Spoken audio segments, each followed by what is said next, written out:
नमस्ते दोस्तों, फिर से स्वागत है आपका। अपन शैक्षिक परिदृश्य से संबंधित कुछ ऑब्जेक्टिव सॉल्व कर रहे थे।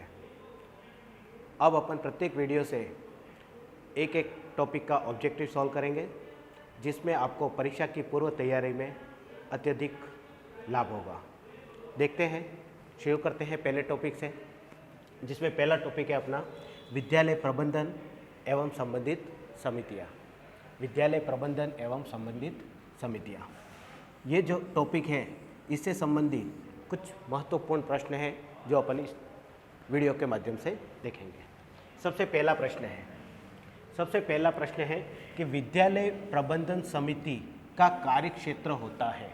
कार्यक्षेत्र मतलब विद्यालय प्रबंधन समिति होती है प्रत्येक विद्यालय की, उसका कार्यक्षेत्र कहाँ तक होता है। तो कार्यक्षेत्र कहाँ तक होता है, कहाँ तक कार्य करती है। तो सबसे पहला ऑप्शन है कि समस्त विद्यार्थियों के निवास स्थान, यानी कि वह विद्यार्थी जहाँ पर रहता है उसके घर तक उसका, और सेकंड है अपने केवल खेल मैदान तक, तीसरा है अपने केवल विद्यालय और चार दीवारी तक, और समस्त जिले तक। यहाँ पर एसएमसी को देखा जाए तो एसएमसी का जो कार्य क्षेत्र है वो कहाँ तक रहता है, तो उस विद्यालय में पढ़ने वाले प्रत्येक छात्र के घर तक या उसके निवास स्थान तक उसका कार्य क्षेत्र रहता है। यहाँ पर दो बातें हैं। पहली बात तो इसका कार्यक्षेत्र कहाँ तक होता है, तो ये तो बात हो गई किसकी, उसके निवास स्थान तक हो गई। और दूसरी बात कि उसका, यानी कि ये तो कार्यक्षेत्र की बात हुई है। दूसरा कि विकास के कार्य, यानी कि एसएमसी के माध्यम से जो विकास से संबंधित जो कार्य होंगे वो उसका क्षेत्र कहाँ तक होगा, तो उसका जो क्षेत्र होगा वो विद्यालय परिसर होगा।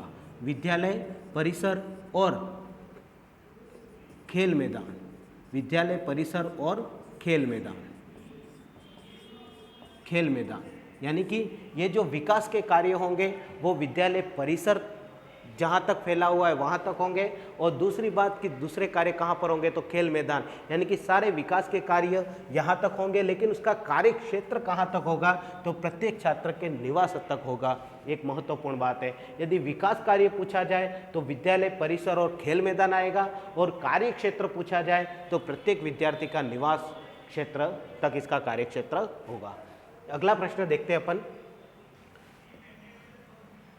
विद्यालय प्रबंधन समिति की साधारण सभा। देखो, दो सभाएं होती हैं, एक साधारण सभा होती है और एक कार्यकारी समिति होती है। तो साधारण सभा के सदस्य कौन कौन हो सकते हैं, साधारण सभा के सदस्य कौन कौन हो सकते हैं। साधारण सभा में विद्यालय में अध्ययनरत प्रत्येक विद्यार्थी के माता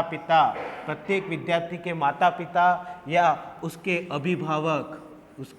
अभिभावक या उसका संरक्षक कोई हो तो इसमें सदस्य होता है। दूसरा, विद्यालय में कार्यरत प्रत्येक शिक्षक भी इसका सदस्य होता है। प्रत्येक शिक्षक और प्रत्येक विद्यार्थी के अभिभावक में माता पिता या उसका संरक्षक हो तो वो उसका सदस्य होगा। विद्यालय परिक्षेत्र में निवास करने वाला सरपंच या जिला प्रमुख। देखो, यहाँ पर पॉइंट आ रहा है सरपंच या जिला प्रमुख। यहाँ पर अपन को जिला प्रमुख को देख के कंफ्यूज नहीं होना है। यहाँ पर उन व्यक्तियों की बात की जा रही है, जैसे कि कोई विद्यालय है, उस विद्यालय क्षेत्र में निवास करने वाला कोई व्यक्ति है जो उस जिले का जिला प्रमुख है, तो वो जो जिला प्रमुख है वो भी उस अपने निवास क्षेत्र का है, तो वो इसका सदस्य रहेगा। चाहे वो जिला प्रमुख हो, प्रधान हो, उप प्रधान हो, पंचायत समिति सदस्य हो या जिला परिषद सदस्य हो, कोई भी हो, यदि उस क्षेत्र का निवासी है तो वो उस विद्यालय की साधारण सभा का क्या होगा, सदस्य होगा। यानी कि यहाँ पर ये भी राइट है, ये भी राइट है, ये भी राइट है, मतलब यहाँ पर राइट कौन सा हो जाएगा, डी राइट हो जाएगा। कौन सा राइट हो जाएगा, डी, यानी कि यहाँ पर ये सभी इसके सदस्य होते हैं। अगला प्रश्न है, विद्यालय विकास एवं प्रबंधन समिति, मतलब क्या हो गया, विद्यालय विकास एवं SDMC, यानी कि विद्यालय विकास एवं प्रबंधन समिति में अभिभावक में से महिला प्रतिनिधियों की संख्या कितनी होती है। महत्वपूर्ण प्रश्न है यहाँ पे कि महिला प्रतिनिधियों की संख्या। पहली बात तो SDMC में कुल सदस्य कितने होते हैं, तो 23 सदस्य होते हैं। कितने सदस्य होते हैं, 23 सदस्य होते हैं। 23 सदस्य में से एक जो होता है वो अध्यक्ष, एक जो होता है वो अध्यक्ष होता है, और वो अध्यक्ष हमेशा कौन होगा, तो संस्था प्रधान होगा। कौन होगा, संस्था प्रधान होगा। ठीक है, एसडीएमसी का अध्यक्ष कौन होता है, तो संस्था प्रधान होता है। एक सदस्य होगा जो एक शिक्षक होगा, और ये जो शिक्षक है वो किसके द्वारा नामित होगा, तो संस्था प्रधान के द्वारा नामित होगा। और ये किस पद पर रहेगा, तो ये किस पद पर रहेगा, तो सचिव के पद पर रहेगा। यानी कि संस्था प्रधान के द्वारा नामित एक शिक्षक, वरिष्ठतम शिक्षक जो उस विद्यालय का रहेगा, वो एक सचिव के पद पर रहेगा। यानी कि 2 पद तो ये हो गए। इसके अलावा तीन ऐसे शिक्षक रहेंगे जो, एक तो सामाजिक विज्ञान का वरिष्ठ अध्यापक रहेगा, सामाजिक विज्ञान का वरिष्ठ अध्यापक रहेगा, एक विज्ञान का वरिष्ठ अध्यापक रहेगा, और एक गणित का वरिष्ठ अध्यापक रहेगा। एक गणित का वरिष्ठ अध्यापक। ये जो 3 सदस्य हैं, ये 3 सदस्य भी इसके सदस्य होते हैं। इसके अलावा 2 सदस्य ऐसे होंगे जो अभिभावक होंगे, यानी कि उस विद्यालय में पढ़ने वाले बच्चों के अभिभावक इसके सदस्य होंगे। अभिभावक इसके सदस्य होंगे। इसके अलावा 2 सदस्य ऐसे होंगे जो महिला अभिभावक होंगे। क्या होंगे, महिला अभिभावक। कौन होंगे, महिला अभिभावक होंगे। महिला अभिभावक इसके सदस्य होंगे।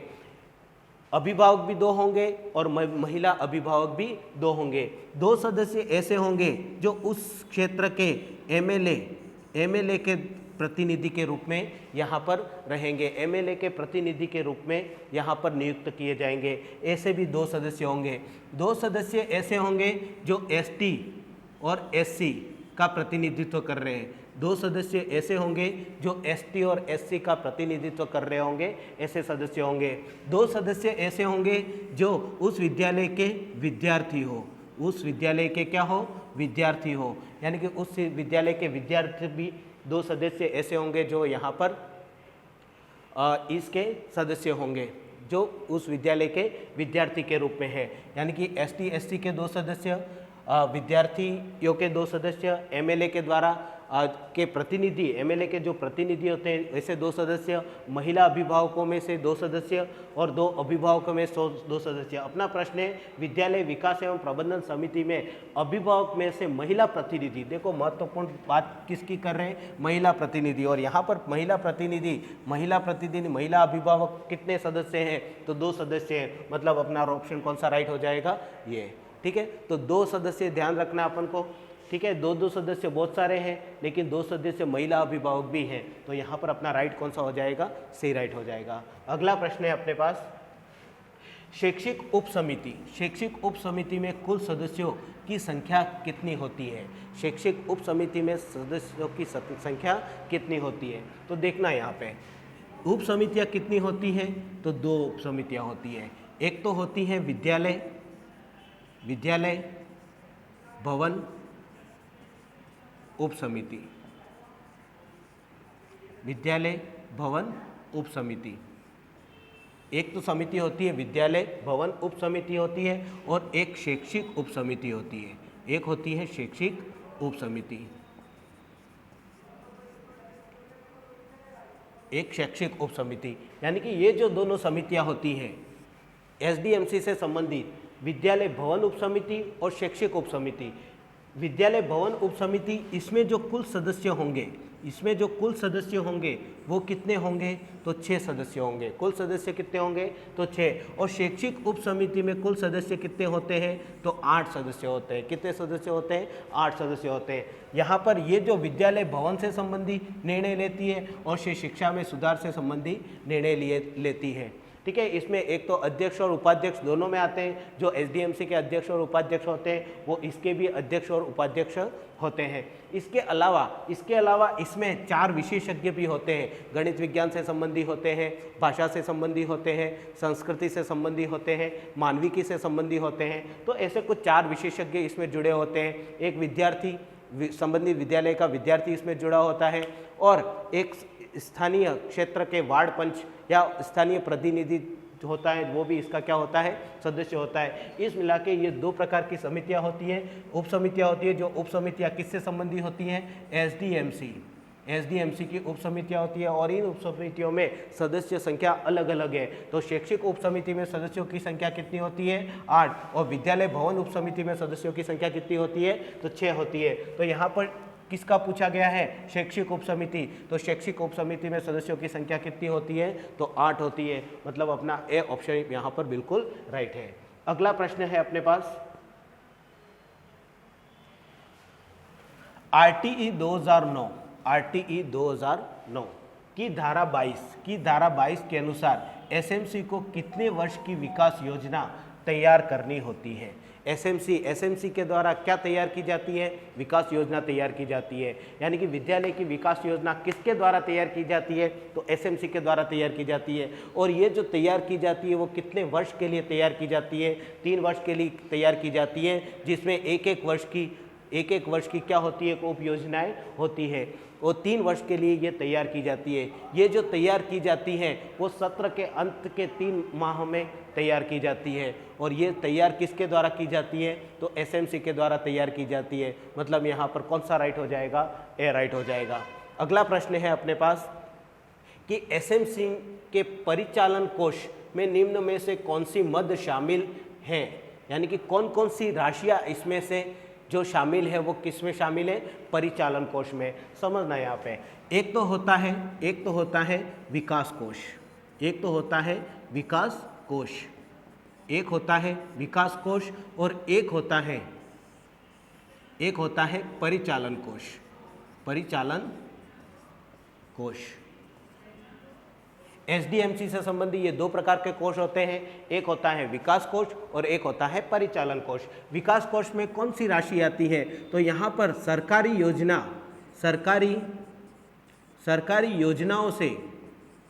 योजनाओं से जो भी राशि प्राप्त होती है वो किस में शामिल की जाती है? विकास कोष में शामिल की जाती है। यानी कि दूसरा, विकास से संबंधी जो भी अनुदान प्राप्त होता है वो जो अनुदान है वो भी किस में शामिल किया जाता है? विकास कोष में शामिल किया जाता है। ठीक है। उसके अलावा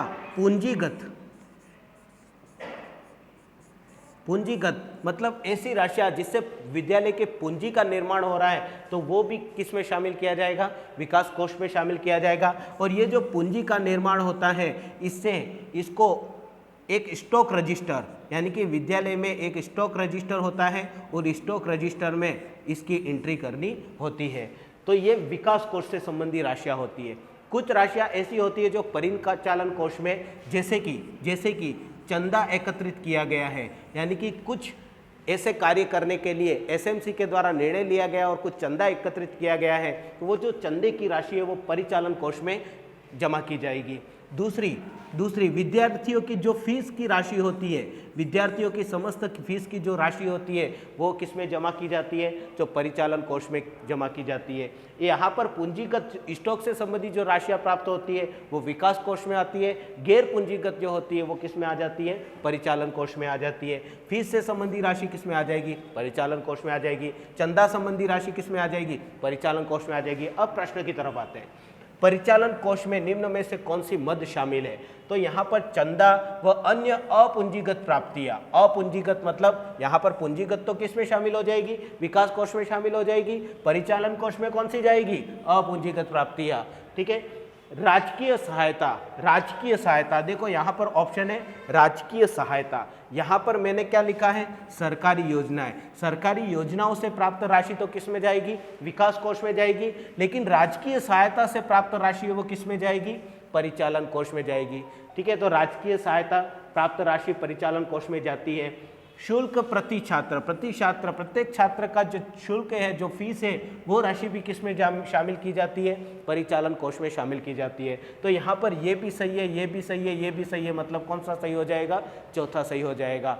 यानी कि ये सभी राशियाँ है वो किस में शामिल की जाती है? परिचालन कोष में शामिल की जाती है। अगला प्रश्न है अपने पास कि एसएमसी के कार्य निम्न में से कौन से हैं? किसके कार्य पूछे जा रहे हैं? एसएमसी के पूछे जा रहे हैं। ठीक है। विद्यालय में मिड डे मील की निगरानी रखना, बिल्कुल सही बात है। मिड डे मील की निगरानी रखने का काम किसका है? एसएमसी का है। 6 से 14 वर्ष आयु वर्ग के बालकों की उपस्थिति सुनिश्चित करना। ठीक है। विद्यालय से बच्चों को जोड़े रखने के काम किसके द्वारा किया जाता है? तो एसएमसी के द्वारा किया जाता है। बिल्कुल सही है ये। विद्यालय में समय समय पर बालकों की स्वास्थ्य जांच कराना, ये भी एसएमसी का कार्य है। मतलब ये तीनों बातें सही है। तो कौन सा राइट हो जाएगा? डी राइट हो जाएगा। ठीक है। यहाँ पर मिड डे मील की निगरानी रखना, आज 6 से 14 वर्ष के आयु वर्ग के बच्चों की उपस्थिति को सुनिश्चित करना, उनको विद्यालय से जोड़े रखना, बालकों की स्वास्थ्य से संबंधित जांच करवाना, ये सारे कार्य किसके हैं? एसएमसी के हैं। अगला प्रश्न हो जाएगा अपना, एसएमसी या विद्यालय प्रबंधन समिति में किसी प्रकार का विवाद, देखो महत्वपूर्ण प्रश्न है यहाँ पे, विवाद उत्पन्न होने पर अंतिम निर्णय किसका होता है? अंतिम निर्णय किसका होता है? देखो यहाँ पर ये जो एसएमसी होती है उसमें कितने सदस्य होते हैं? 16 सदस्य होते हैं। लेकिन 16 सदस्य होते हैं, बैठकें भी होती है, सारा कार्य होता है, लेकिन कभी कभी इससे संबंधी क्या हो जाता है? विवाद हो जाता है। तो विवाद की स्थिति में किसके द्वारा इसका निपटारा किया जाएगा? किसके द्वारा इसको सुलझाया जाएगा? तो यहाँ पर किसके द्वारा सुलझाया जाएगा? जिला शिक्षा अधिकारी प्रारंभिक के द्वारा इसको सुलझाया जाता है। तो एक महत्वपूर्ण प्रश्न है यहाँ पे कि एसएमसी में समस्त विवाद, किसी प्रकार का विवाद उत्पन्न होने पर इसको सुलझाने का कार्य कौन करता है? तो जिला शिक्षा अधिकारी के द्वारा किया जाता है। अगला प्रश्न है अपने पास, एसएमसी की कार्यकारिणी समिति में माता पिता संरक्षक सदस्यों का निर्वाचन प्रत्येक वर्ष प्रारंभ में नामांकन प्रक्रिया पूर्ण होने पर किस तारीख से पूर्व साधारण सभा द्वारा किया जाता है? समझना यहाँ पे एसएमसी किसकी बात हो रही है? एसएमसी की बात हो रही है। एसएमसी के जो सदस्य होते हैं, कुल सदस्य कितने होते हैं? 16 सदस्य होते हैं। 16 सदस्य में 11 सदस्य क्या होते हैं? निर्वाचित होते हैं और 5 मनोनीत होते हैं। ये जो 11 सदस्य होते हैं वो अभिभावक में से होते हैं, जो कितना प्रतिशत होते हैं? लगभग कुल सदस्यों का 75%।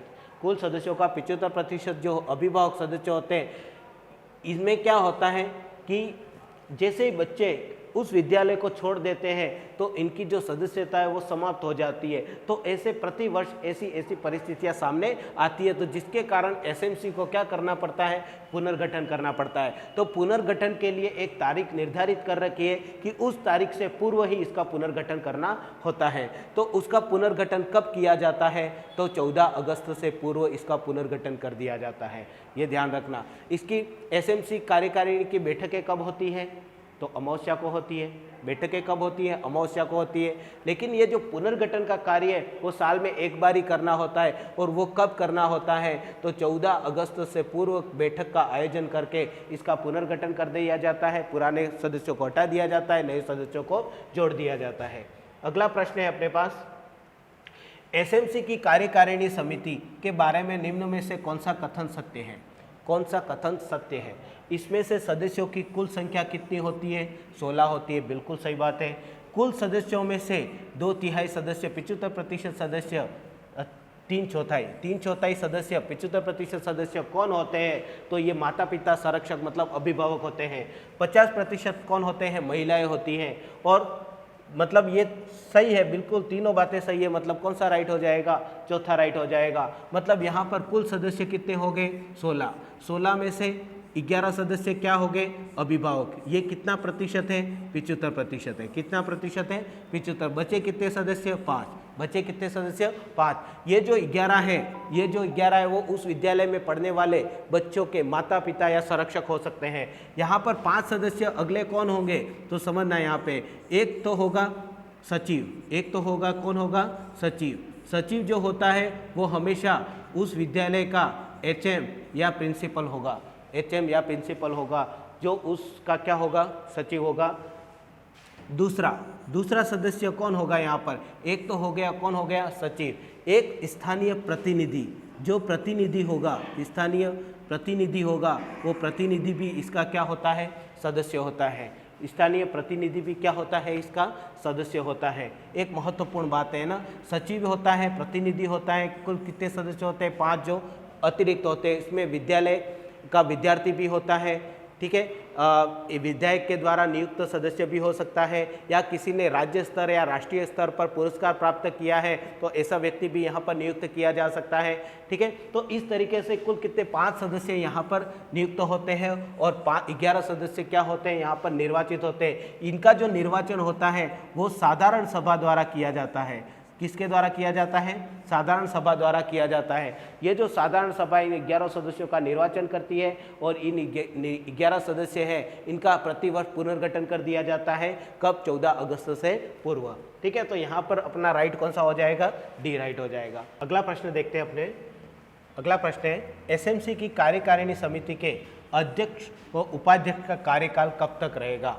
तो इनका जो कार्यकाल होता है वो कितना होता है? तो 2 वर्ष होता है। बिल्कुल सही बात है। लेकिन अगले ऑप्शन है कि जब तक वह कार्यकारिणी समिति का सदस्य रहे, यानी कि यदि सदस्यता समाप्त नहीं हुई है तो ही वो 2 वर्ष तक रह सकता है, अन्यथा वो नहीं रह सकता। मतलब इसकी सदस्यता बीच में भी समाप्त हो सकती है। कब समाप्त हो सकती है? यदि वो भ्रष्टाचार में लिप्त हो। ठीक है। दूसरी बात कि यदि उसका कोई भी बच्चा उस विद्यालय में नहीं पढ़ता हो या लगातार 3 बैठकों में उसने भाग नहीं लिया हो तो भी उसकी सदस्यता समाप्त हो जाती है। तो ऐसी परिस्थितियों में सदस्यता समाप्त हो जाती है। तो ये दोनों राइट है। मतलब तीसरा ऑप्शन यहाँ पर कौन सा है? ए तथा बी दोनों राइट है। तो दोनों सही है यहाँ पर। अगला प्रश्न है अपने पास, एसएमसी की कार्यकारिणी समिति की बैठक कब आयोजित होती है?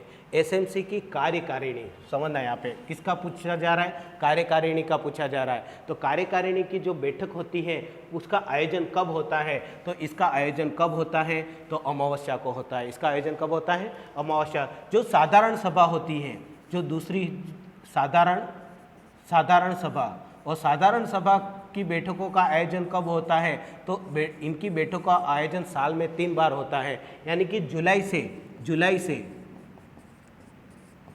जुलाई से मार्च के बीच कुल कितनी बैठकों का आयोजन करना होता है? 3 बैठकों का आयोजन करना होता है। और साधारण सभा की बैठक बुलाने के लिए 4 दिन पूर्व उनको सूचना देनी होती है और अति आवश्यक बैठक है तो 2 दिन पूर्व उनको सूचना देनी आवश्यक है। ठीक है। अगला प्रश्न है अपने पास, एसएमसी की कार्यकारिणी समिति की मासिक बैठक के लिए गणपूर्ति या कोरम क्या है? किसकी कार्यकारिणी बैठक? समझना है यहाँ पे। कार्यकारिणी बैठक की गणपूर्ति क्या है? यहाँ पर एक दे रखा है 25%। ये जो 25% है वो साधारण सभा की गणपूर्ति होती है। साधारण सभा की गणपूर्ति कितनी है? 25%। 50%। दूसरा ऑप्शन है यहाँ पे 50%। ये किसकी गणपूर्ति होती है? तो एसडीएमसी की गणपूर्ति कितनी होती है? 50%। 50% उपस्थिति अनिवार्य है। यहाँ पर डी ऑप्शन है जो 33%, ये किससे संबंधित है? कार्यकारिणी। ये किससे संबंधित है? कार्यकारिणी। और किसकी कार्यकारिणी? एसएमसी। तो एसएमसी की कार्यकारिणी की गणपूर्ति कितनी होती है? 33.33% होती है। यहाँ पर एसडीएमसी की 75% होती है, साधारण सभा की 25% होती है और ये किसी की भी नहीं होती है। मतलब यहाँ पर कौन सा पूछा गया है अपन को? एसएमसी की कार्यकारिणी। मतलब कौन सा ऑप्शन राइट हो जाएगा? अपना डी राइट हो जाएगा। तो यहाँ पर डी अपना बिल्कुल राइट है। अगला प्रश्न है, एसएमसी के सदस्य सचिव संस्था प्रधान का कार्य निम्न में से कौन से हैं? यानी कि संस्था प्रधान एसएमसी संबंधी क्या क्या कार्य करता है? तो बैठक आहूत करने का काम, बिल्कुल सही बात है, करने की सूचना देना तथा एजेंडा तैयार करना, एजेंडा तैयार करने का काम भी करता है। सचिव के वित्त संबंधी आंकड़े तैयार करता है। वित्त से संबंधी आंकड़े भी इसी के द्वारा तैयार किए जाते हैं, संस्था प्रधान के द्वारा तैयार किए। जो बैठकें आयोजित की जाती है उसकी समस्त रूपरेखा भी संस्था प्रधान महोदय के द्वारा की जाती है। अगला है सी, कार्यकारिणी सदस्यों को कम से कम 7 दिन नहीं है, यहाँ पर कितने दिन है? 4 दिन। 4 दिन वो पूर्व बैठक की लिखित सूचना जारी करना है। यहाँ पर थोड़ा मिसप्रिंट है, 7 दिन की जगह अपन को क्या पढ़ना है? 4 दिन पढ़ना है। मतलब अपना ऑप्शन कौन सा राइट हो जाएगा? डी राइट हो जाएगा। अगला प्रश्न है, एसएमसी की साधारण सभा यदि कोरम के अभाव में स्थगित होती है तो अगली बैठक कब आयोजित की जाएगी? यहाँ पर कोरम का अभाव, किसके कोरम का अभाव? साधारण सभा। और साधारण सभा का कोरम कितना होता है? तो 25% होता है। यानी कि 25% उपस्थिति अनिवार्य होती है।